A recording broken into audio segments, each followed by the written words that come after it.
જય માતાજી, કેમ છો બધા? મજામાં? અમે પણ મજામાં છીએ। અમે આજે ફરવા નીકળ્યા હતા। જુઓ ત્યાંનું વ્યૂ કેટલું સરસ છે।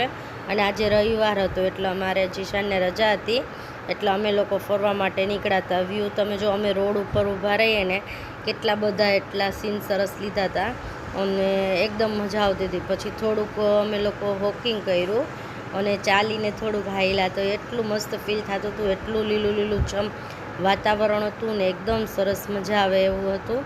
પછી ચાલો હું તમને બતાવું કે ગાડીમાંથી અમે એ વ્યૂ લેતા હતા। ધીમો ધીમો વરસાદ હતો અને ત્યાં તો થોડીક વાર પછી અમે પહોંચી ગયા જંગલમાં। અને જંગલમાં પણ અમે કેટલા બધા ફોટા ને એવું પડાવ્યું અને પછી અમે કેટલા બધા ત્યાં મજા કરી। અને પછી ત્યાં જોયું તો ભેંસું ચરતી હતી ત્યાં અને એટલું કુદરતી વાતાવરણ શાંત હતું। પાછળથી મોરના અવાજ આવતા હતા અને એટલું સરસ ને થોડું થોડું પાણી પણ ભર્યું હતું, ચિકાસવાળો રસ્તો પણ હતો અને એટલી બધી ભેંસું પણ ત્યાં આવી હતી। એટલે એમ જોઈને એમ થયું કે ગ્રીનરી ખાવા તો આવે જ ને જરૂર અહીંયા।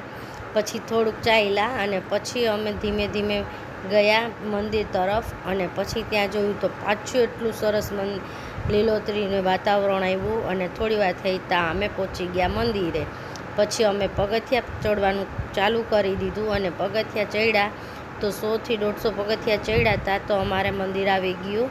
અને પછી અમે કર્યા રામનાથ ભગવાનના દર્શન અને દર્શન કરી અને પછી અમે ધીમે ધીમે થોડેક આગળ ચાલ્યા હતા તો ત્યાં એટલી લીલોતરી દેખાણી તો અમને તેમ થયું કે અમે પહેલાં શૂટિંગ કરી લઈએ અને પછી અમે જઈએ ત્યાં તો બધા ત્યાં પહોંચી પડ્યા। અને પછી અમે દર્શન નિરાતે કર્યા અને એકદમ સરસથી શાંતથી કર્યા હતા તો વરસાદ ચાલુ થઈ ગયો ધીમે ધીમે।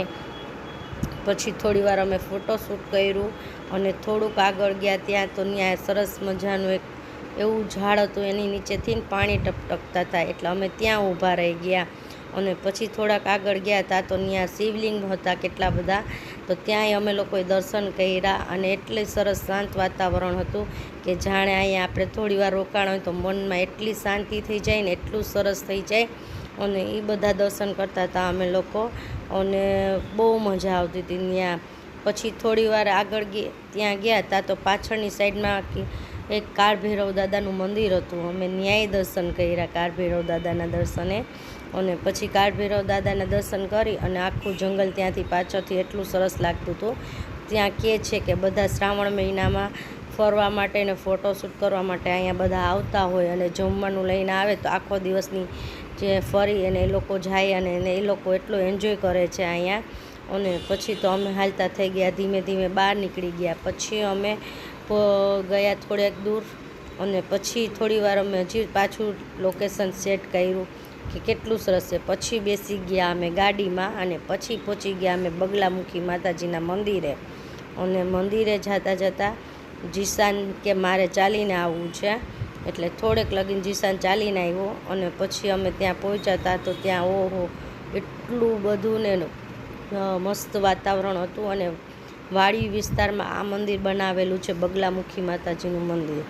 પછી બગલામુખી માતાજીના મંદિરે પહોંચીને અમે તો માતાજીના દર્શન કર્યા અને માતાજીનો શણગાર તો જો જાણે એમ થાય કે હમણાં માતાજી બહાર નીકળીને આપણા હારે વાત કરશે, એટલા સરસ માતાજીના દર્શન થયા અને એનો શણગાર, એનું રૂપ અને એટલા મસ્ત માતાજી લાગતા હતા। પછી અમે ધીમે ધીમે ત્યાં પહોંચ્યા, દર્શન કર્યા અને પછી અમે ત્યાંના મહંત હતા એના સાથે વાતચીત કરી કે માતાજી કઈ રીતે અહીંયા પ્રગટ થયા છે ને કઈ રીતે છે। પછી એને બધી અમને વાત કરી અને પછી અમે લોકો ત્યાંથી માતાજીના દર્શન કરી અને એ લોકોએ ત્યાંના મહંત હતા એ બહુ બધા સારા હતા કે અમને આખું તેને જાણ કરી કે આ કઈ રીતે શું છે ને આ હજી કોઈ પબ્લિકમાં ગયું નથી બારે અને થોડાક જ લોકો અહીંયા હજી આવે છે। પછી અમે લોકો પહોંચી ગયા ગળધરા, અમે ગયા હતા ધારી તો ત્યાંથી ગળધરા ગયા તો મેં તો ચાલો આપણે ખોડિયાર માના દર્શન કરી આવી। પછી ત્યાં તો એટલો સરસ વ્યૂ હતો અને ડેમના કાંઠે હતા એટલે અમે કીધું કે ચાલો અહીંયા તો મારે વિડીયો લેવો જ છે। પછી મેં ત્યાંથી આખો વ્યૂ બતાવ્યો અને અહીંથી જ એટલું સરસ લોકેશન હતું ગળધરા જવા માટે માતાજી આગળ, તો આગળ કેટલું સરસ હશે। પછી અમે પહોંચી ગયા ગળધરા માતાજીએ અને ત્યાં જોયું તો ઓહો આટલી બધી પબ્લિક, આટલી બધી ગાડી હતી અને અમે તો ધીમે ધીમે હાલતા થઈ ગયા કે આજે રવિવાર હતો એટલે વધારે પબ્લિક હશે. પછી અમે અંદર એન્ટર થવા ગયા અને માતાજીના દર્શન કર્યા. ગળધરા માતાજીના દર્શન કરવા ગયા મંદિરમાં. પછી ત્યાં ફોટો એલાઉડ નહોતું, પણ અમે લોકોએ પૂછ્યું કે અમે માતાજીનો વિડીયો કે ફોટો લઈ શકીએ છીએ, તો એ લોકોએ હા પાડી હતી. પછી મેં બનાવ્યો વિડીયો અને જો માતાજી ગળધરા માતાજીના દર્શન કરીએ ખોડિયાલમાંના. અને એટલું સરસ મંદિર ચમકતું હતું ને એટલી લાઇટિંગ કરેલી હતી ત્યાં, અને બહુ સરસ માતાજીનો શણગાર પણ હતો અને એટલી બધી મજા આવતી હતી. ત્યાં પબ્લિક હતી પણ બહુ મજા આવતી હતી, શાંત વાતાવરણ હતું. પછી ત્યાંના મહંતનું અમે બધે સાંભળ્યું કે ત્યાં માતાજી કઈ રીતે પ્રગટ થયા ને કઈ રીતે એને બધી વાત કરી. પછી અમે ધીમે ધીમે હાલતા થઈ ગયા ડેમ તરફ. ત્યાં માતાજીનું સ્થાન છે અને ત્યાં માતાજીના દર્શન કર્યા અમે લોકોએ. અને ત્યાં ખોડિયાલમાં ત્યાંનું મેન સ્થાન છે અને ગળધરા માતાજી તરફ. અને પછી અમે જોયો ડેમ, ત્યાં ધોધ પડે છે ડેમમાં અને આટલું સરસ વ્યૂ આવતું હતું ત્યાંથી. અને 3 ધોધ પડે છે અને ત્યાં પબ્લિક પણ આજ ઝાઝી હતી. આજે રવિવાર હતો એની હિસાબે. અને એકદમ સરસ લોકેશન ઉપર આવેલું છે આ મંદિર અને ગળધરા તરીકે માતાજી ઓળખાય છે અહીંયા. અને પછી અમે ઉપરથી લીધો કંઈક આવો વ્યૂ, તો માતાજીના દર્શન આ રીતે ને આટલું સરસ છે.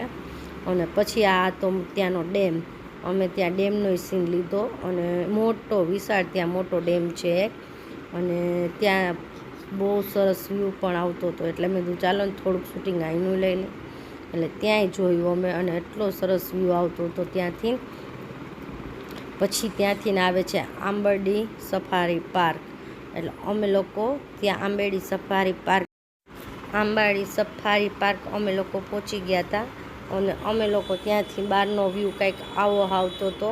અને પછી અમે અંદર ગયા, પણ એ લોકોએ એમ કીધું કે 1 કલાક વેટિંગ છે ત્યાં, પણ અમારી પાસે ટાઈમ નહોતો એટલે અમે લોકો અંદર ના ગયા સફારી કરવા. પણ જે કોઈ આ સાઈડ આવતા હોય તો ધારી માતાજીના દર્શન કરવા પણ જાજો. અને અહીંયા છે ને એક વ્યક્તિના પૈસા 190 રૂપિયા ટિકિટ છે, એ પણ કંઈ પ્રોબ્લેમ નહોતો, પણ અમારી પાસે ટાઈમ જ નહોતો એટલે અમે લોકો ત્યાં ના ગયા. પણ નેક્સ્ટ ટાઈમ અમે જરૂર આવશું ત્યારે અહીંયા સફારી પાર્ક કરશું, એ અમારી ઈચ્છા છે. પણ આ વખતે અમારી પાસે ટાઈમ ન હોવાથી અમે સફારી પાર્ક ના કરી શક્યા. પણ જે કોઈ પણ આવો ત્યારે આ સફારી પાર્કમાં જરૂર જાજો. જય માતાજી, બધા આવજો.